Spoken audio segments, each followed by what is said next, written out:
नमस्कार साथियों, वंदे मातरम, इंकलाब जिंदाबाद। आज सोशल मीडिया में लाइव वीडियो के माध्यम से आप सभी लोगों के सम्मुख प्रस्तुत हुआ हूं, जिसका मुख्य कारण एक बहुत ही महत्वपूर्ण विषय को आप सभी लोगों के सम्मुख रखना है। साथियों, यह विषय कहीं ना कहीं हमारे पूरे प्रदेश की युवा तरुणाई से जुड़ा हुआ है और पूरे युवा तरुणाई के भविष्य से जुड़ा हुआ है। साथियों, बीते कई दिनों से लगभग एक सप्ताह से लगभग कुछ एक समय ऊपर नीचे सोशल मीडिया से दूरी बनाकर रखी हुई है, क्योंकि परीक्षा कार्यक्रम चल रहे हैं और कहीं ना कहीं इन सारी चीज़ों के कारण डिस्टरबेंस होता है कि अगर सोशल मीडिया में लगातार आप ले रहोगे तो इससे डिस्टरबेंस होता है, व्यवधान की स्थिति उत्पन्न होती है। और लेकिन आज सुबह जब अपनी तैयारी कर रहा था तो बहुत सारे साथियों के फोन आए जहां पर उनके द्वारा देहरादून आने की बात कही गई। और ये बात क्यों की गई साथियों, यही इस बात का मुख्य विषय है और इस वीडियो को एक अपील के माध्यम से भी लिया जा सकता है। उनके द्वारा देहरादून आने की बात कही गई, उनका नेतृत्व करने की, उनके साथ खड़े रहने की और उनके हक की इस लड़ाई में उनका साथ देने की बात की गई। इस पूरे विषय को आप सब लोगों के सम्मुख रखना चाहता हूं। साथियों, अभी उत्तराखंड पुलिस कांस्टेबल की भर्ती आई हुई है, जो कि विरोध का मुख्य विषय बना हुआ है। अभी 9 नवंबर बीता, जो 9 नवंबर है, हम सभी लोग जानते हैं कि 9 नवंबर 2000 को हमारे राज्य का स्थापना दिवस होता है। 9 नवंबर को युवाओं के द्वारा एक जबरदस्त संख्या में देहरादून में विरोध प्रदर्शन किया गया। और विरोध प्रदर्शन किस कारण से किया गया, उनकी एक प्रमुख मांग है कि जो उत्तराखंड पुलिस कांस्टेबल भर्ती है उसमें आयु सीमा को बढ़ाया जाए और साथ ही उसमें छात्रा बहनों के, महिलाओं के लिए 500 पद सृजित किए जाए। साथियों, कोई ऐसी बड़ी मांग भी नहीं है, लेकिन फिर भी सरकार का इस ओर बिल्कुल इस तरह का रुख है कि समझ में नहीं आता कि आखिर ये लोग क्या चाहते हैं। उसके बाद 9 तारीख को जब युवाओं के द्वारा विरोध प्रदर्शन किया गया, उनके द्वारा अधिकारियों से बात की गई, सचिवालय के अधिकारियों से बात की गई। उसमें बहुत सारे युवाओं के साथ साथ उसमें बहुत सारे संगठन भी शामिल रहे, उत्तराखंड बेरोजगार संगठन शामिल रहे और भी सारे संगठन शामिल रहे।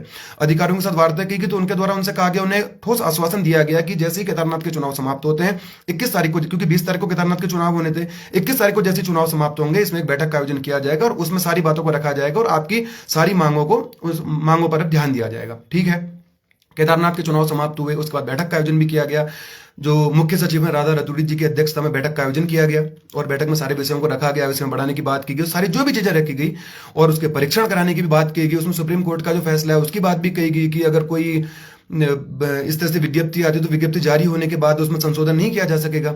लेकिन जिस तरह युवाओं को बेवकूफ बनाने का काम किया गया, उनसे तो कहा तो गया था कि आपकी बातों का बिल्कुल ध्यान दिया जाएगा, लेकिन उसके बाद कोई ठोस आश्वासन युवाओं को नहीं दिया गया, जिसके कारण युवाओं में रोष होना स्वाभाविक ही है, क्योंकि युवा कोई गलत बात तो कर नहीं रहा। एक तरफ जहां पर आप आयु सीमा 21 से 22 वर्ष की रखी गई है, जो वर्तमान की भी उत्तराखंड पुलिस कांस्टेबल भर्ती है, अगर आप हमारी वर्तमान शिक्षा पद्धति को देखें तो लगभग 17, 18, 19 साल तो पूरी प्रारंभिक शिक्षा को ही खत्म होने में लग जाते हैं और उसके बाद अगर कोई भर्ती आती है तो भर्ती में आप आयु सीमा रखते हैं 20 साल, 21 साल, 22 साल। तो ये कहीं ना कहीं पूरी तरीके से गलत है और ऐसा भी नहीं है कि इसमें सुधार नहीं हो सकता। बिल्कुल, अगर ठोस इच्छा शक्ति हो, दृढ़ इच्छा शक्ति हो तो बिल्कुल उसमें सुधार किया जा सकता है। अभी हुआ ना, अभी प्रयागराज में जो आरओ की भर्ती हुई थी, आरओ की परीक्षा हुई थी, उसको स्थगित किया गया, उसको एक ही दिन कराने का निर्णय लिया गया। तो ऐसा नहीं है कि किसी भी चीज में बदलाव नहीं किया जा सकता। अगर सरकार चाहे तो बहुत सारी चीजों को बदलाव किया जा सकता है।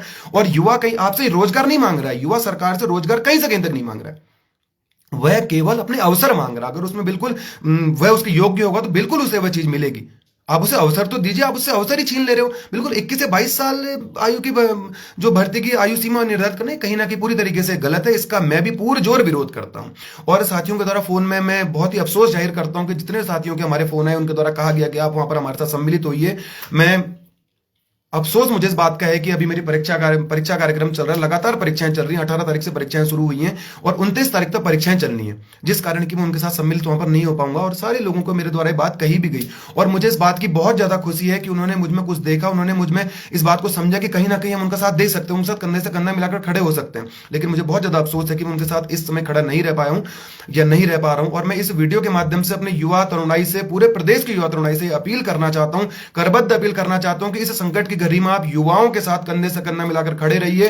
पूरे प्रदेश की युवा तरुणाई के साथ साथ सारे छात्र नेताओं से भी मैं अपील करना चाहता हूं, प्रत्येक जिलों के छात्र नेताओं से अपील करना चाहता हूं, प्रत्येक जिले के छात्र छात्राओं से अपील करना चाहता हूं कि संकट की घड़ी में आप लोग युवाओं का साथ दीजिए, क्योंकि यह कहीं ना कहीं गलत तो हो ही रहा है। आयु सीमा 21 से 22 वर्ष निर्धारित कर दिया जाना है कहीं ना कहीं गलत है, क्योंकि शिक्षा पद्धति में कहीं ना कहीं बहुत सारे दोष हैं।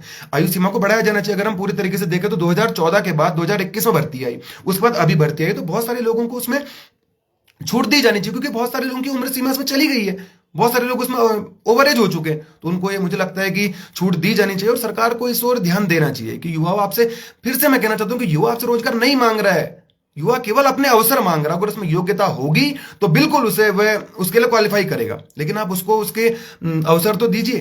तो इस वीडियो के माध्यम से सारे युवाओं से मैं अपील करना चाहता हूं, और परीक्षा कार्यक्रमों के चलते बहुत ज्यादा व्यस्तता भी है, जिस कारण लाइव वीडियो के माध्यम से सारी बातों को कह रहा हूं, और बहुत ही जल्दी से कह रहा हूं, क्योंकि सच में एलएलबी की परीक्षाओं के कारण बहुत सारी भी तैयारी नहीं हो पाई है और कल ही परीक्षा होनी है। तो सारे युवाओं से अपील करना चाहता हूं, करबद्ध अपील करना चाहता हूं कि आप लोग जबरदस्त संख्या में युवाओं का साथ दीजिए। देहरादून पहुंचिए, देहरादून में गांधी जो पार्क है, गांधी पार्क में इसका पूरा विरोध प्रदर्शन, धरना प्रदर्शन होना है। अधिक से अधिक संख्या में आप लोग पहुंचे, अपने घरों से बाहर निकलिए, अपने कमरों से बाहर निकलिए और अपने लड़िए अपने हकों की आवाज। और मैं अपने सभी साथियों से कहना चाहता हूं कि परीक्षा कार्यक्रमों के बाद आप जहां भी, जिस मंच पर भी, जिस किसी कार्यक्रम में भी आप मुझे बुलाएंगे, मैं वहां पर कंधे से कंधा मिलाकर आपके साथ खड़ा रहूंगा। और मैं फिर से एक अपील आप लोगों से करना चाहता हूं कि कृपया करके सभी युवाओं से निवेदन है कि आप लोग हमारे युवाओं का साथ दीजिए। जो ये विरोध प्रदर्शन वो लोग कर रहे हैं उसमें आप अधिक से अधिक संख्या में उन लोगों का साथ दीजिए। और इसी के साथ मैं अफसोस भी जाहिर करता हूं कि परीक्षा कार्यक्रमों के चलते मैं उनके साथ सम्मिलित नहीं हो पाया, और अगली बार प्रत्येक उनके आंदोलन में, प्रत्येक धरना प्रदर्शन में, किसी भी तरह के कार्यक्रम में मैं उनके साथ कंधे से कंधा मिलाकर खड़ा रहूंगा।